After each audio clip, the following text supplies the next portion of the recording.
Hello, champion, and welcome back to the Everyday is Saturday podcast. Sam Crowley here. It's the YouTube version, the video podcast at Everyday is Saturday. You can check it out on my YouTube channel. If you're listening on the audio version, 226 countries around the world, welcome back to the show. Got an amazing guest, man. I cannot wait to dive into this guy, Aleric. Heck, let me tell you about Aleric. He is the founder, owner of AdOutreach. Just an amazing company. The growth is exponential. And this guy, I'll tell you what, also, he is one of the smartest people I know. And the one thing I know about Aleric, I have not been able to challenge him intellectually. So I know he's going to challenge you intellectually. But we're going to talk about entrepreneurship, the journey, overcoming adversity, YouTube ads, all of that great stuff. Aleric, heck, it is so awesome to have you inside Saturday Nation, brother. Oh, thank you so much, Sam. I'm so excited to be here. This is awesome. Yeah, so I was with Aleric a couple weeks ago down in Austin, Texas at the world headquarters of AdOutreach. That is a nice hookup. First of all, Austin is beautiful. I can't believe how much it's grown over the past. I was there one time 10 years ago, and it felt like I was in a completely different city. So, dude, you got it going on down there in Austin. Yeah, it's amazing. Moved out here a couple of years ago now, and I was actually in the Boston area myself back in before that, and then kind of moved out here, and it is so amazing. It's such a great city, so many entrepreneurs, such a great energy out here, and I'd always dreamed, well, I'm sure we'll talk about this in a second, but I'd always dreamed about having an incredible office, kind of this buzzing energy, and that's what we have now, and you got to see it for yourself, so it's really exciting. It's been a long road kind of coming, but now that we have it, it's incredible. Yeah, dude, speaking of that long road, some of you may be looking at Aleric saying, "Hey, wait a minute, he doesn't look that old." I mean, he's certainly not old enough to be running one of the fastest growing companies in the Inc. 5000, number 6, number 4 in the state of Texas, number 1 in Austin. Over 6,000% growth. That's the journey, because it didn't start that way. So, hey, take me back to when you first got an iPod for Christmas, because that, I think, is how this whole crazy journey of this exponential growth started. Take me back to Christmas when you were 12 when you got that iPod. Yeah, so I remember exactly what you're saying. That's when my entrepreneurial journey started then, and I had some things before. I had some lemonade stands, kind of classic, kind of cliche, right, when I was younger. But my real kind of entrepreneurial journey started when I was 12. I got it was the first generation iPod Touch, and I got it for as a Christmas present, and I was so excited. I was got it. It was the latest tech. I loved all things Apple. I was just obsessed around it. Obviously, one of the biggest companies and really incredible. And so I started to dive in. I said, wait a second, I now have this iPod Touch, and there's the ability to get all of these different apps on here. And so naturally, I was, being somebody who always loved technology, I was diving in and downloading all the apps that I could find, seeing which ones I wanted to get. There were also a lot of paid apps too, and so what I found is, other people were wondering, when they got their iPods or iPhones, they were wondering, what apps should I download? And that's where I had an idea. What if I created a YouTube channel where I showed the best apps to download, especially since at the time, a lot of the apps actually cost money. And so that's where the idea behind App Find came to be, and that was the original YouTube channel I started back in 2009, early days of YouTube. And I was on YouTube before that. I was actually I was posting videos with friends, sketch videos, and this was though the actual first business YouTube channel that I built. And so I created App Find, and I was reviewing these different mobile apps, and I started to get all these views. And soon enough, thousands of people were watching the videos because they wanted to find out, is this an app I should download? Should I spend 99 cents on this app? Well, watch the video first, right? And so it was one of those things where in the early days, I was able to do roundups of, all right, here's the best apps for this or best apps for that. And people started to watch it. But when the channel really started to take off was a couple years after that, when I did my first full complete beginner's guide to the iPhone. So that was the iPhone, I think 4 or 4S or one or the other of those. And what I did was the first Complete Beginner's Guide was an hour-long video teaching people from the very beginning how to use their iPhone. And what I wanted to do was create a video that could actually help my grandparents understand how to use their phone, even my parents, right? Getting new into technology, how are they going to be able to use this iPhone, and teaching them from a complete beginner standpoint.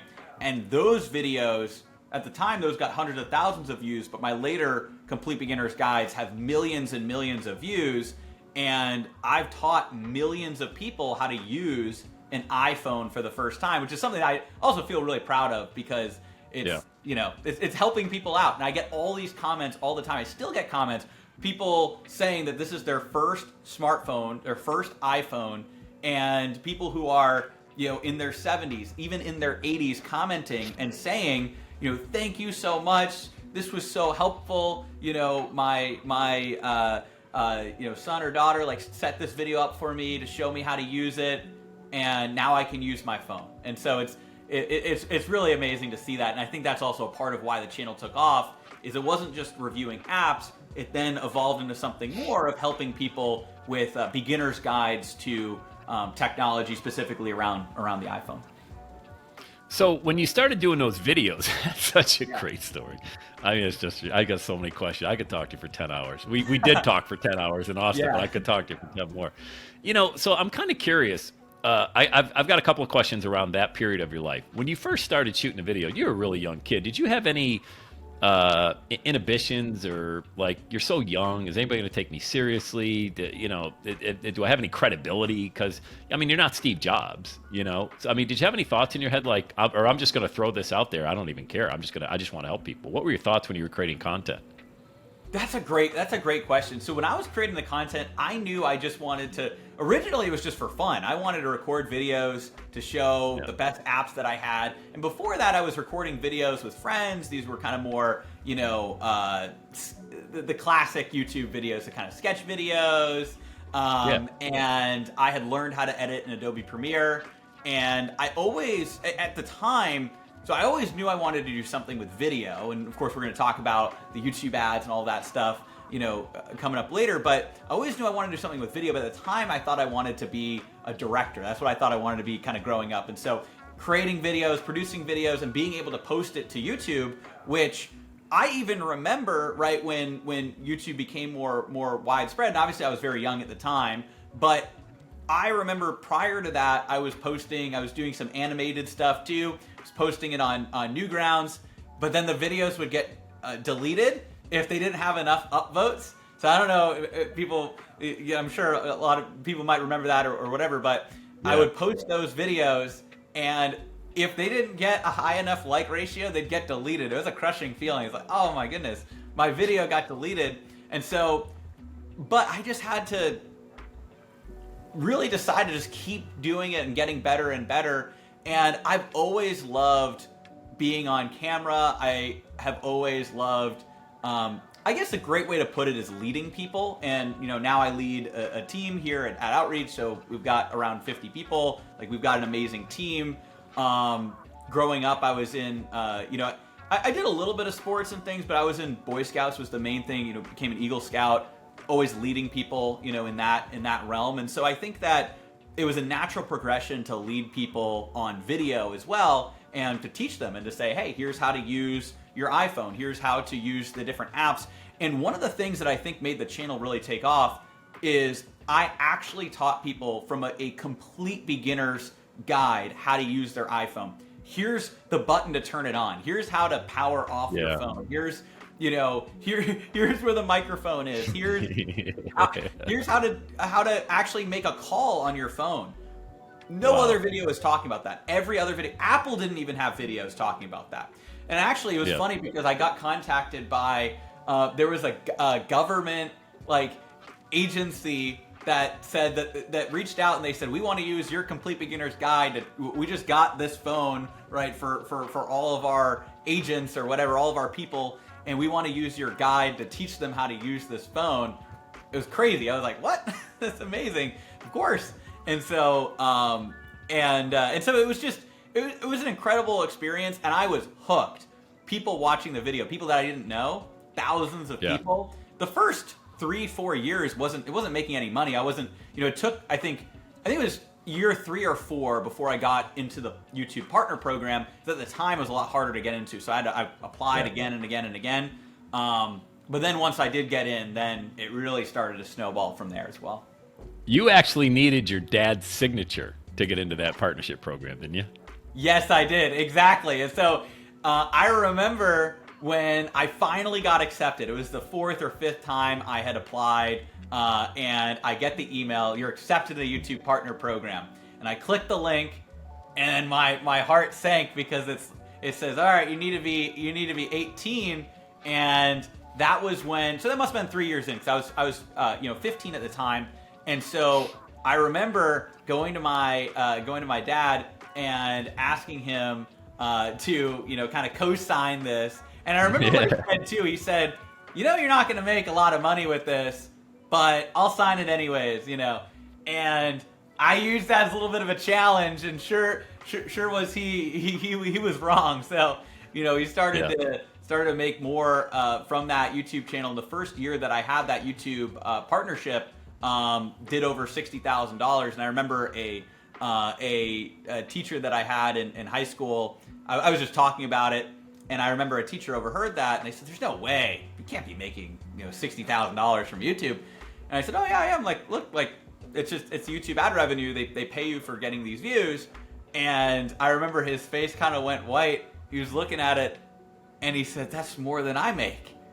And that's when I realized, that's when it hit me that I actually had something special that was pretty exciting. And again, obviously I'll be the first person to say I think that teachers are underpaid. I think they should be paid a lot more. So but at the same time, that's when I realized, wait a second, I have something here. And I was able to keep scaling that up. And then all of a sudden I got these sponsorships, and that's what took the YouTube channel over 6 figures. Is I was able to supplement the income from YouTube with sponsorships. And so all of the other people on YouTube, what they were doing is they were going in and they were signing up with these agencies and these agents and things like that. And I looked at that and I said, well, why would I give 50% of my income? It was just, that was the deals that were being offered at the time, at least for creators that were my size, because I was in that mid-sized creator, right? Even still, it's even still like that YouTube channel's always kind of been, ever since obviously once I scaled it the first time, went from a small to, but it's consistently been in what classified as like a mid-sized YouTube channel. And so the deals that those types of YouTube channels get is not the best deal. And so what I was able to do, so I think I had over 100,000 subscribers at that point in time. What I decided to do was start actually doing individual deals with applications, because I was getting, and this is not an exaggeration, there was a point in time, and this is not, currently I still have some people that run the channel, I'm less involved with it now, but there was a point in time when, during the app heyday, we get 50 to 100 inbound emails every single day. It was insane. And so what I was doing is I had a templated response, and I would send an email back where I would say, hey, thank you so much for asking if we can review your app. We have limited spots. We'll take it into consideration. That said, if you're interested in sponsorship opportunities, just reply to this email and say, hey, I'm interested in the sponsorship, and I'm happy to send you our rate card. And so I built a rate card, and I ended up doing hundreds of these sponsorships for different mobile applications, just individually brokering them, no agency, no, third-party people, just doing it myself. And I learned so much about business, negotiation, probably not as much about sales, because it was kind of just selling itself, but I learned so much about that process at that point in time. And then I was able to take that into college with me and use a lot of the YouTube revenue to help pay for college. And when I was in college, that's when I started to hire other people to join my team with AppFind. then I had somebody, okay, you're going to manage the emails. Here's the templated responses. And I had a business development person. And then I had somebody who was doing script writing. I taught them how to write in my voice. And then I hired a video editor. And I was able to systematize the whole process during my freshman year of college. I was able to systematize the whole process such that the main thing that I was doing was running the ship and supplying my voice. But I had people writing the scripts, editing, securing the sponsorships, doing all the other pieces. I mean, that's amazing, because even in your freshman year of college, you had a sponsor wanting you to drop out of college, move to Silicon Valley, join their team, do, in this YouTube ads division that they'll create, 6-figure offer, vested stocks. I mean, all of that. And you're just a freshman in college, and you said what? So I said no. I said I wanted to build this myself. And so that's actually how YouTube ads come into it too. And that's a great segue because, so I built up the YouTube channel, nowadays has over 500,000 subscribers. I built it up. I think by that point it had a few 100,000 subscribers, consistently grew from there. But built up the YouTube channel, I'd systematized it. And so now I had been able to pull myself out. So now I had, some free time. And like many entrepreneurs, I'm sure people, listening to this can resonate. I just wanted to do something more with that free time. And so I had one particular mobile app and I wanted to build a bigger business because I was still getting pressure from my parents who were saying, Aleric, what internship are you going to do? Yeah, you've got your YouTube channel, but what's going to be long term? You gotta go and what's your real job going to be, Aleric? What are you going to do for real? Yeah, I was still getting those questions, especially my freshman year of college. And I think that their concern too was they knew that I was making a good amount of money from the YouTube channel, but their concern was that it was like a wave and it would, kind of potentially die out. And I also knew that I was in a linear-based business where my time that I put in, even with the small team that I had, was proportional to the time that I had out. It was harder to scale that YouTube channel exponentially. And there are ways to scale YouTube channels exponentially, but that was what I was running up against. It was consistently growing, but I didn't have that exponential growth like I had at the beginning or like I would have with some of the other businesses which we're going to talk about. And so I was exploring, okay, what's next? What can I actually build here? And that's when I had that one mobile app. And so it was social media app. They had paid me to do a video. I post the video on YouTube. And they get a bunch of downloads like, this is great. This is the best influencer promotion that we've ever done. Great work. Can we pay you, half what we paid you for the original video to just publish the video again? So they had paid, $1,000 for the video and they wanted to give me $500 to publish the video again a few days later. And I had to tell them, because again, I pride myself in my integrity. I didn't want to just take their $500. I said, hey, you're not going to get the results that you're looking for here. I could post this again, but if I post the video again, it's going to be my same viewers that are going to see it, and you're not necessarily going to get more downloads, right? It's posting the same thing twice. You're not necessarily going to get more downloads. It's not going to do what you think it's going to do. And so they were disappointed. They said, there must be a way we can get this video in front of more people. It's working better than anything else that we've seen. And that's when it hit me. What if I run a YouTube ad for this app and we take the $500? They were going to pay me that $500. We just take that $500 and we put it all into ads. And we run an ad for that video to get it to reach more people. And so they were a little skeptical at first. I remember I had to actually talk to somebody else in their team. It was funny. They were really quick to hand $500 for me just to post the video again. But to have that go into ads, they were a little skeptical. But I was able to convince them. And we take that $500 and I go in, and I was completely new to YouTube ads. So I went in and I was learning it from scratch. And that's the early stage of me diving in. And this is over 8 years ago now. Basically back in 2015, my freshman year of college, I was going in and setting up this campaign from scratch, figuring out, okay, how do I target? How do I, reach people that are similar to this? And I went in and I created the campaign, and in 1 week, we got over 11,000 users for that $500. Yeah, that's amazing, man. They were, yeah, it was really cool. They were blown away by it, and that's where that call you were mentioning came, because they called me up, and at the time, the only people really doing YouTube ads were like Ford and Geico and these big, State Farm, these big companies, right? So there weren't a lot of smaller companies doing YouTube, because even back then, there weren't as many on, because there were kind of the different waves, right? Even then, people were just starting to get into Facebook, right? So that was a couple, degrees behind where the marketing curve was online, and so I was ahead of the curve, a couple of degrees ahead of the curve of where it was online. And so I remember they called me up. They say, hey, Aleric, this went so well.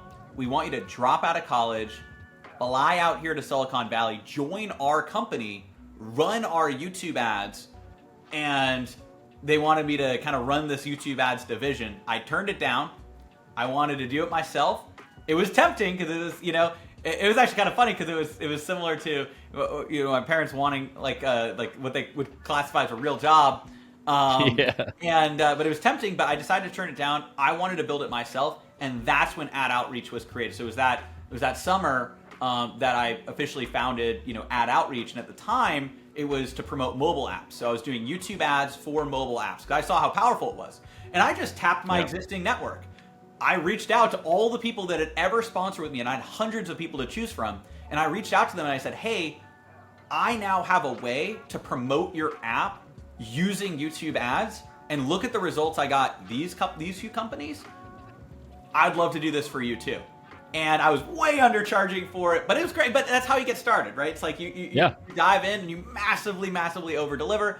And I went in and I was doing these YouTube ads for all these different mobile apps. We drove millions of downloads collectively across a variety of these different applications that I work with. And then things changed when I went to HubSpot inbound. This was in 2016. And I remember going there and I saw the ClickFunnels booth. And that's when I realized, and the conference itself was phenomenal. I signed up for HubSpot, but then I also saw ClickFunnels, and I signed up for ClickFunnels in the early days as well. And I realized that there were people marketing things other than apps online, which I know is, it sounds like it's an easy realization. And I knew that there were other things, of course, but that opened my eyes to the fact that there was far more than just apps and e-commerce products. There's also info products, there's education, there's coaching companies, consulting, there's services, also the whole world of funnels, right? What is a sales and marketing funnel? And I realized that I could do YouTube ads to a funnel.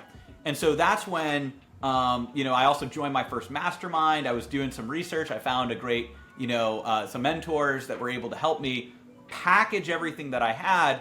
And what I realized was I had something really special. So I started to do YouTube ads for different businesses. And then I shifted over into training YouTube ads, from there. And that's going to get us kind of closer to, diving into to where we are today. Obviously, a lot of growth since that point in time. But that's kind of the early phase of everything.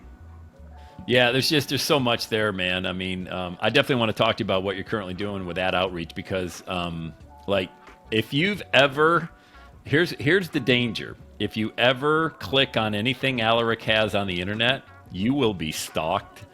Every page I've seen so many of you. This is funny. Aleric Heck is the retargeting master of the world. I think he's the number one YouTube ads coach in the world. Plus, he's just a really great guy, and I really pride myself on vetting people. I think a really good judge of character. I think that's a good quality to have, by the way, because there's a lot of people out there selling a lot of things on the internet. And, how do you know? Well, I think you have to have some sort of radar out there.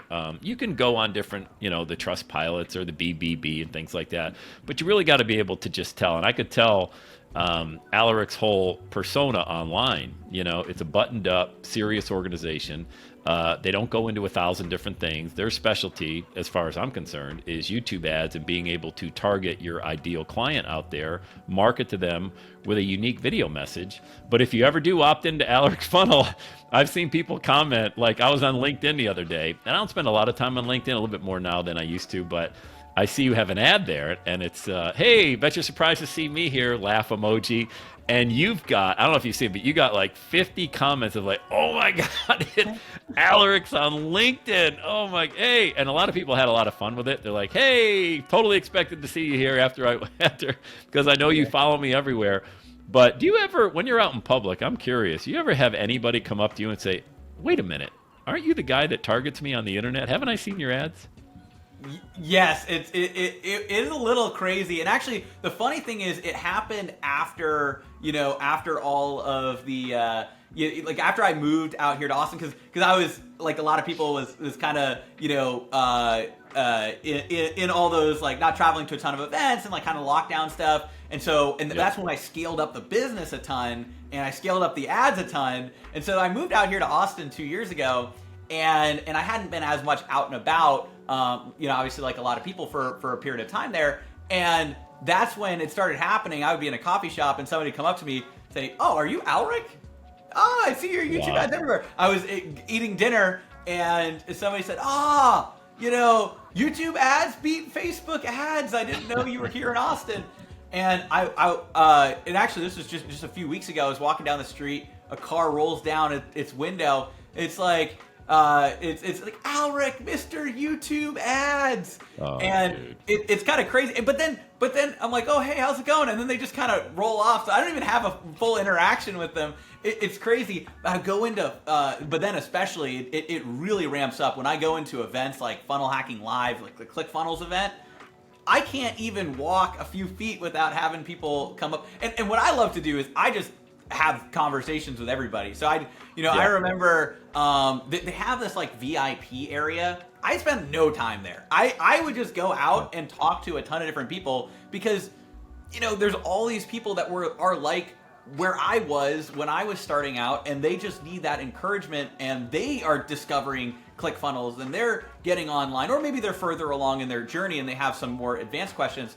And one of my favorite things at Funnel Hacking Live, I'll just walk around, just have a ton of conversations with different people, and just I'm all about it. I know we've talked about this, Sam. Like I'm all about the ripple effect, right? So creating a massive positive ripple effect, and the more that I can go out and help other people, especially business owners, and entrepreneurs, because they're the ones that actually can create the biggest ripple effect, right? So this positive ripple effect is I go out and can impact someone, right? Maybe somebody's listening to this podcast, right? Or there's a client that I can help them with YouTube ads and they can reach more people, right? Or somebody I meet at an event and I have a conversation with them and I can inspire them or give them some advice that's going to help them with that next stage. If that helps them, then go out and whatever business that they have, go and help more people and figure out how they can reach more people and help more people. Then that creates a positive ripple effect, because then all the people that they help, they have communities, they have families, they might have their own businesses, or maybe it's helping their health or whatever it happens to be. And that's why I love that, this concept of a positive ripple effect. It's just, it really is really deep in who I am. And I know we're going to get into, and I do want to make sure we have time to dive into the YouTube ad strategies and all of that. Yeah. But, I just think that's so powerful. And that's also one of the reasons that I really love what you do, Sam, is you go out and you podcast to all of these people that are watching or they're listening, and you're able to help inspire and empower and help all of these different people. And so you're creating this ripple effect. It's impossible for you to meet every person who's listening to this. You said was 200 countries, something crazy, like over 200 countries. Yep. Crazy. So just think about that positive impact that has, and that's inspiring me to do potentially go out and do a podcast and stuff like that too. But I love, like, when I hop on things like this, it's one of the things that I love the most about being able to either go on YouTube with a YouTube ad, or on YouTube, or go to events, or go on podcasts, is you never know who might be watching or who might be listening or who you might talk to, and how that interaction that you have can set forward a really positive ripple effect in their lives and in their business and everything that they do.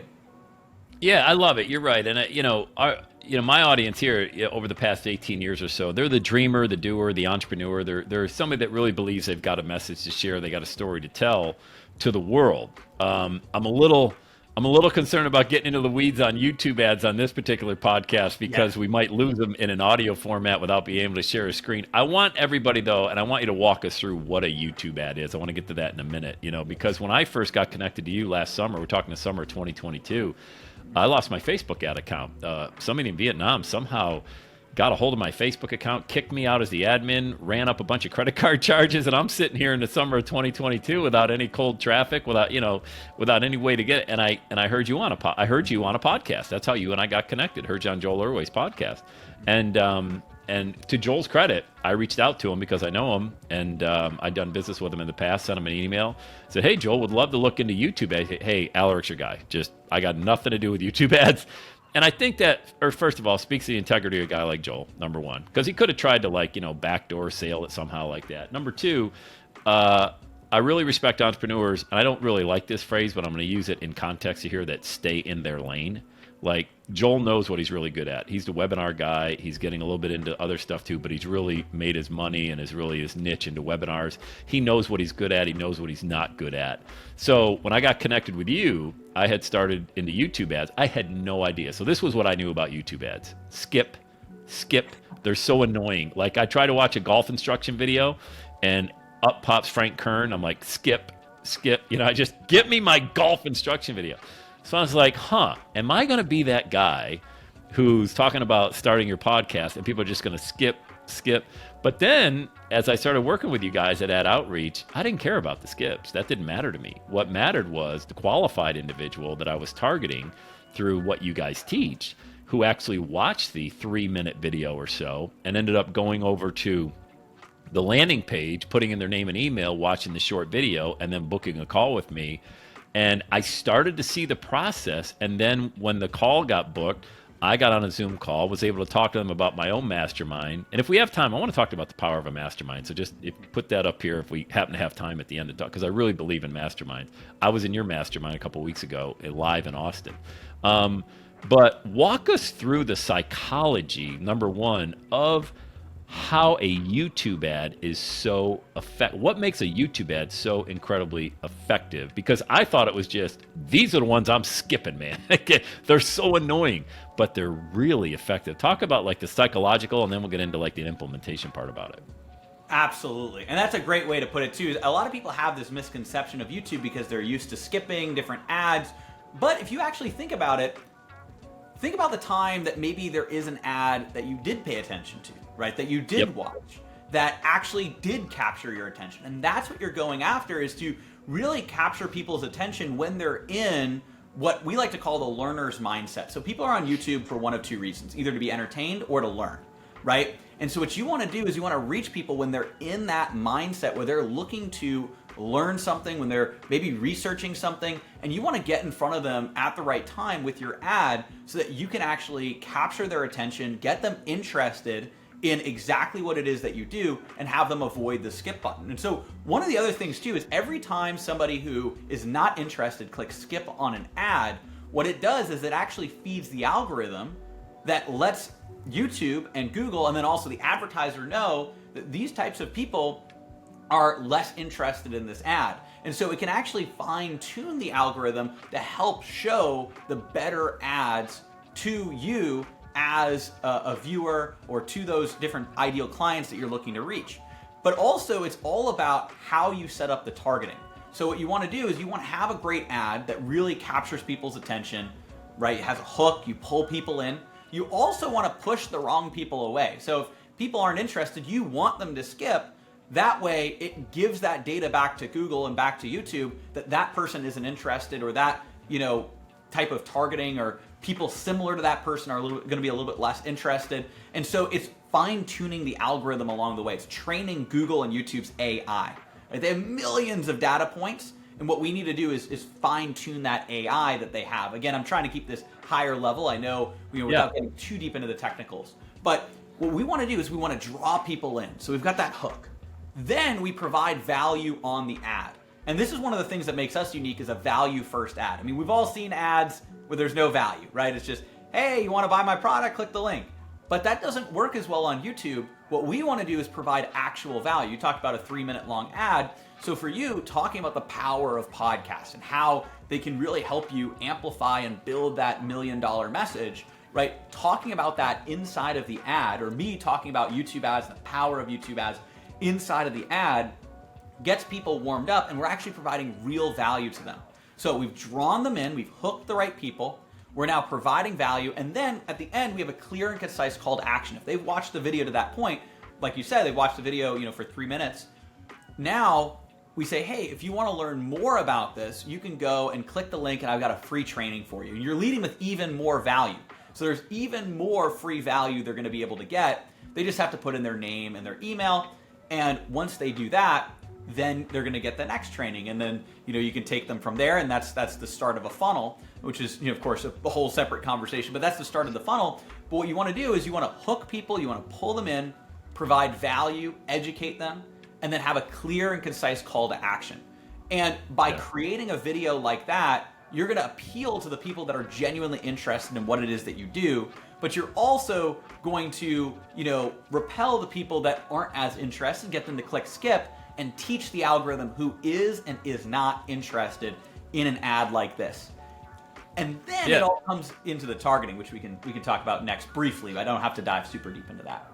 Yeah, I think also, what I didn't realize was how simple it was just to shoot a video. Like my videos that I started with they're still just on my iPhone, even the most recent ones I just created for my own YouTube ads. But I was in my car, and I just recorded a 3-minute video from my car, and that was my YouTube ad. And I was amazed at how well that converted. And I think, and I would love your opinion on this, but I when I see videos online, the more authentic they look, the more I'm captured by them. Like if it's somebody in their living room or their kitchen, I'm going to watch it. If it's somebody that looks professional, filtered, studio quality, I'm less apt to be drawn into that video. Is there any data behind that, or is that just the way mine worked out? There absolutely is. And that's one of the big things that we talk about is really being what we call the authentic authority, right? Being authentic and not having to have an overly produced video. We actually have, again, what we've analyzed is we've seen people that create these very over-the-top, very produced videos, the fanciest cameras, the green screens, the white screen background, the big studios. And the problem is those videos feel just like every other ad we've been trained to tune out our entire lives, right? We've been trained, even from TV, even before all the YouTube ads, like on TV, you're trained, ad pops up, it looks overly produced, it's a commercial, you go and get a snack, right? You do whatever, you tune it out. And that's the other thing that people are trained on YouTube as well. An ad, you see an ad for Geico or State Farm, you're like, all right, it's another ad for Geico or State Farm, let me continue. But if you see an ad that feels like a YouTube video and it feels natural and it feels authentic, that right there is exactly what is going to allow you to deeply connect with your ideal client. So if somebody's watching YouTube and maybe they're watching videos trying to figure out, how do I start a podcast? And then you pop up, Sam, and you pop up and you say, hey, I want to teach you how I built a podcast with 20 million listeners, 200 countries, with your famous line, right, in the back of a Dunkin' Donuts parking lot in my car, right? And people are watching that. That's so relatable, and you've built something so amazing. So people can relate to, I don't know, just parking at a Dunkin' Donuts or whatever it happens to be. It's like, and it's the story that you talk about, right? And so I think that it's one of those things where that is just going to draw people in, versus if you saw somebody overly polished in a very professional studio and they say, do you want to do a podcast that gets millions of listeners? People might think, I don't know if I can do that. I don't know if I'm resonating with this person. I don't know if that's, like, they're not going to see it as authentic. And the funny thing is they could even be talking about less results than even you have. I mean, you have such a tremendous audience and reach here. They could be talking about less, but have it be in this overly produced professional studio, and it's gonna feel out of reach for people, feel disconnected, or people might even tune it out. They might not even watch the whole video if it's this big fancy studio, fancy lighting, all this other stuff, versus your video that's authentic, it's real, it's raw, and it's like the other YouTube videos that people are used to watching. So you're exactly right. That being that authentic authority is the key inside of those YouTube ads. Authentic authority. That could be the work-at-home mom. That could be the blue-collar dad. You know, that could be the 25-year-old, the 75-year-old showing up in your natural environment, whatever that looks like for you. Not overly produced and not getting up inside your head. A lot of people that turn that red light goes on the iPhone or a video camera. They get paralyzed by this has to be some Hollywood good production. I can tell you, that's not been the case with my ads. You know, my ads are shot on my iPhone, like I said, and it's a one-take deal, and that's my audience. Like, that's my podcast is a one-take deal. I don't do any editing, I don't do rehearsal or anything like that. And you got to know your audience. Speaking of audiences, let's transition into that.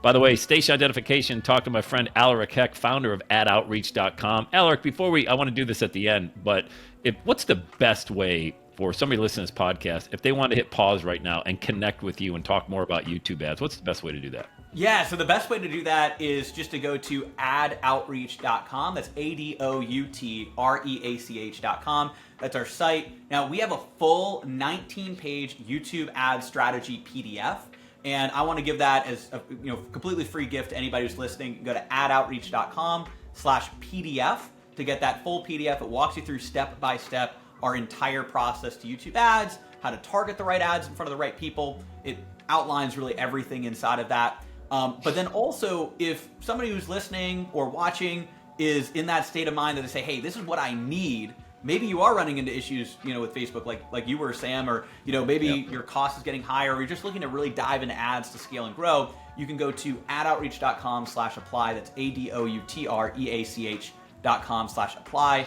and you can book a call with our team. It's a complimentary strategy call, and we can map out what this will look like for you as well. Awesome. And we'll link those in the YouTube and the podcast description as well. But I wanted to make sure I said that. We'll do it again at the end just to make sure. But as far as targeting goes, the one thing I found, and I didn't know, well, I did know this, but I didn't realize to what extent. YouTube is the second largest search engine in the world. Google's number one. Google owns YouTube.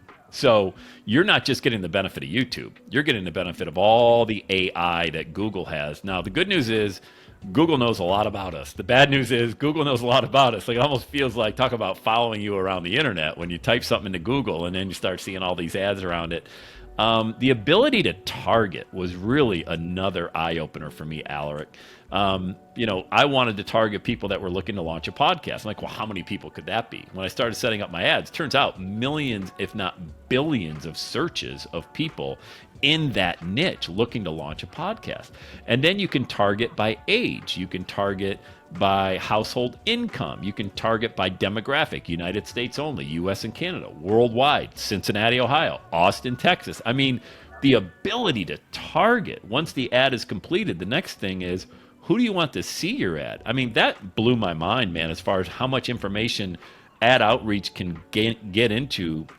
For example, when you were helping me do it, say, Sam, look at how you can just narrow that bullseye in, not the outer rings, but you can start at the outer rings and start throwing some darts, but eventually you end up right in that bullseye. Talk about the ability, Google working alongside YouTube to just allow you as the infopreneur, the advertiser, the entrepreneur to just target your ideal client prospect.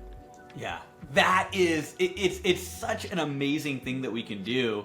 And that's exactly right. You can go in and target exactly who you're looking to reach, and you can layer it with who that person is, right? So details about their demographics, so age, different details around them as well, but also their household income. So is this a higher household income individual that maybe you have a higher end package that you're trying to sell, or you might open that up a little bit if it's a little bit lower end. And so you can go in and target those, but the best way to target, or in addition to that, sorry, it's not a but, it's an and what you can also do is you can also target based on who that person is, what they're looking up on YouTube, what they're looking up on Google, websites they've been on before, and you can go in and create what are called custom audience segments. And so what that allows you to do is tell and teach Google and YouTube's AI who you're looking to reach. And that's what we've kind of refined as our alpha AI targeting strategy, right? Is you can go in and say, I want to reach anybody who's looking up how to start a podcast. And they've searched those exact words on Google or on YouTube. And we can create an audience that only targets people that have searched that term on YouTube or Google recently.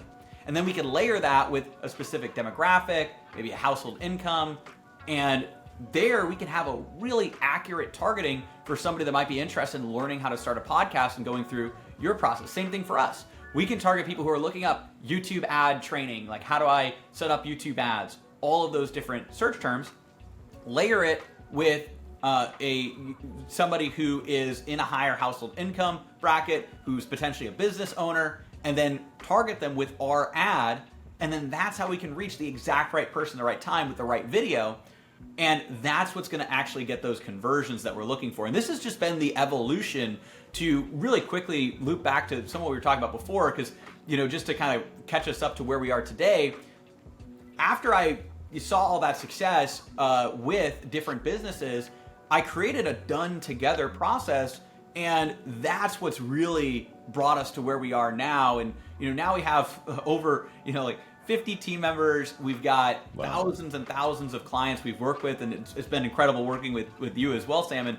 And we have so many amazing people seeing success on YouTube to the tune of hundreds of millions of dollars in collective revenue. You mentioned this earlier, but when we scaled our own business to over 8 figures and landing on the Inc. 5000, and the way that we were able to do that is with these types of YouTube ads, is making sure that we're reaching the exact right person, the right time, the right video. And we can do that by crafting an authentic video. It has a hook, it educates, it has a call to action, and then getting that video in front of the right people based on what they're searching on YouTube or Google, based on who they are. So there's also another type of custom intent called an affinity or in-market audience. So you can go in and say, hey, I want to reach people that are interested in these types of things, or something describes who they are. You can also target people based on websites they've been on before, right? So if somebody's been on a competitor or a complementary website that hey, if they've gone on this site, then they're definitely going to be interested in what I have to offer. Well, you can target that as well. You can target people who have apps on their phone. Maybe they have podcasting apps on their phone, right? You can target people with that. You can target people who are in these pre-built in-market audiences that Google and YouTube know are in the market for advertising or business services or whatever it happens to be. There's so many opportunities to really pinpoint that exact right person you're looking to reach, and then reach them with an ad that feels authentic and really captures their attention. Yeah, all of that. Everything you just said. And of course, there's so much more. That's why if you have an interest in doing YouTube ads, you got to connect with Aleric at AdOutreach, because, I when he just said all that, and like, oh yeah, I get all that. Now I know, almost a year into it. But when I first got started, my mind was blown. I'm like, I can target people that have been to a competitor's website and show them my ad. Are you kidding me? That's like fishing with dynamite. It's like, that was what kind of blew my mind, is that you can narrow it down as much as you want to get in that bullseye. And, like anything, there's testing involved. You got to be able to, there's got to be a runway. I want to talk about that financial runway when you get started with YouTube ads, because the budget that I started with was $50 a day. Mm-hmm. All right. That could be $1,500 a month. I don't know if that's on the high end, the low end, but if you wanted to get started with YouTube ads, I want to just tell everybody, this should already be known in the entrepreneurial world. There's no guarantees, and there's no, a perfect date that your ad is going to catch on and have success. Could be in a few days, could be in a few months. You don't know. I know one thing: if you give up, you're never going to have success. But when you start with YouTube ads specifically, what do you say should be a really logical runway that you should be in this for this amount of time before you expect to see some sort of ROI from YouTube ads? Is there any data with that? That's actually a really great question. And there's different ways to answer it, because what I want to do is I want to give you the more kind of, conservative answer, because ultimately there's people that day one, their ads are profitable and really, really successful. There's people it could take a week. there's also people that sometimes it could take a month, right? It could take a little bit of time, more testing, more tweaking, more going in and analyzing. That's why we work hands-on with clients as well, and as part of our process. And also we've got, like I said, I've got that PDF, which is a great starting point as well. But what we typically see is it's usually in that the average would be within that kind of 2 to 3 week mark. But again, there's people that see that success right off the bat. There's people that might take a little bit longer. But that's a general cycle, because what you want to do is when you launch your ads, you do want to be really testing and analyzing at least a couple times. You want to be in it daily to make sure you're looking at things, but you also don't want to make changes too rapidly.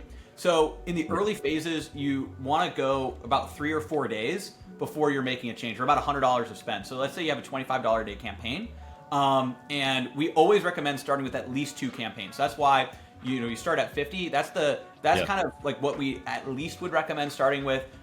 Typically, we'll start our clients that are newer to YouTube ads around $50 to $100 a day. Sometimes up to 200, but that's kind of where we start normally, and then ramp up from there.